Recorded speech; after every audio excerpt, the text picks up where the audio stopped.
Hey everybody, I'm getting ready to make a ramp from the back of my house, going down from my house to the deck, which is only from 13 inches down. It's not going to be any certified or anything, it's going to just suit me fine, but my issue was it has to be 13 inches high. So this is a 2x10, and what I did is I added for the slope on top. I want to show you how to do that if you have any situation that needs that. So what I did is I measured from the end to here twice, measure twice, cut once. That's my 82 inches, and I'm going 12 inches further because this is going to cover the top step of where I'm putting this. So we're not removing the stairs, we're going to go over the stairs and around the stairs. So what I'll do is once I get these in place, I'll take you back there and show you how it's going to sit in. Alright, so I'm actually going to cut across this, and I'm going to use the rest of this to actually go from here and bring the angle going up. So I marked my 13 inches right there. I lined up between this and this all the way down to the point. It's absolutely straight line going down. If you go like this, you got to make sure it's dark. Definitely at this joint, make sure it's a straight line going down. So if you move these, we have basically a straight line. I'm not worried about this guy right now because I'm going to check it again after I cut this one. And we're going to put this back on and make sure everything is a straight line going up. Okay, I have the measurement 1.25 inches, and that's my measurement from this part to the blade.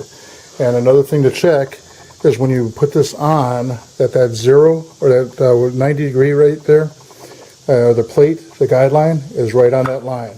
And that's where the blade's going to hit underneath. So you'll need to make sure that's that, and if you ride along that rail, you'll have a perfectly straight line going up all the way to that point there. And 30 seconds later, a perfect cut. All the way down to the point.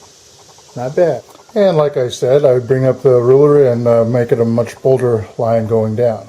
Okay, and then this is going to go straight across, so I'm going to take my T and come off the end and make a straight line. So while I was on this side, I pre-drilled with a smaller drill bit than the nails, and put these in place, and then standing up it's a lot easier to hammer the nails in. And one is back here, kind of hard to see. Alright, and it's going to go in here because the nail's not long enough to go through this whole piece of wood. I'm going to bury it in there so I can put the other piece of wood right here. Alright, now the other piece of wood is as thick as this. The nail's not going to work. So we got to figure out a way to keep that on there. I might have to use side plates to actually hold that into place. You can't even see the nail. So the nail's embedded in there. Those are flattened down. Okay, so now time to make this other part over here. 13 inches high, and as long as this. That little spur I'm going to cut off too. Don't trust measuring, this and this. Take your piece of wood, narrow piece is fine. Fits right in there. And then mark your areas. Right there, and then use your angle to draw the straight line going across, and that's where we're going to cut. I want to cut on the outside of that line, not on the line.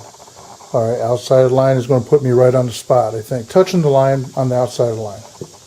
Not too shabby at all. I think what I'm going to do is put a nail in going on an angle here, and a nail in going on an angle here. Pressure going down on it from the deck's going to actually do very nicely too. I might go this way or this way on this.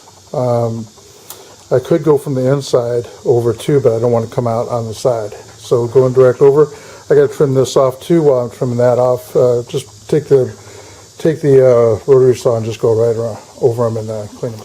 Plan worked. Okay, there's the back one. All right, not worried about that at all because it'll be up against the house. That's flush to where wood will come right over that. It's nice and sturdy in there. Pre-drilling helped out a lot. So when you're going on an angle, drill in a little bit down and then put the drill on the angle and go into it. Make sure your screw is actually going to go half and half on both of these. Actually, nail goes half and half too. Just to show you some of the things I battled back here, look how close to this there and the drop over there. So the steps are actually not level. And also I had a battle with a warped deck. See how the big gap under there? I had to actually bring these up to meet. Alright, so I used those. Those are used. Sorry about that, the battery died. Anyway, you can see it's above the deck all the way across. All right, so I had to do something there. I might put some other things underneath there, some wedges, just to give it more support. But it's screwed on the side of the deck. I might put some more screws on this side for the bottom one. Now here's the ultimate test. Okay, with a board on it. Look at this. Look at the bubble. It's level. So even that looks like it's down, and that looked like it's up.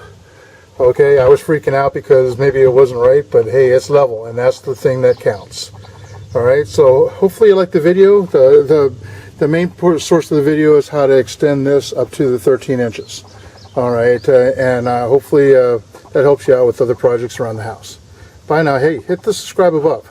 Okay, I got a lot more videos to choose from, so take care. Bye.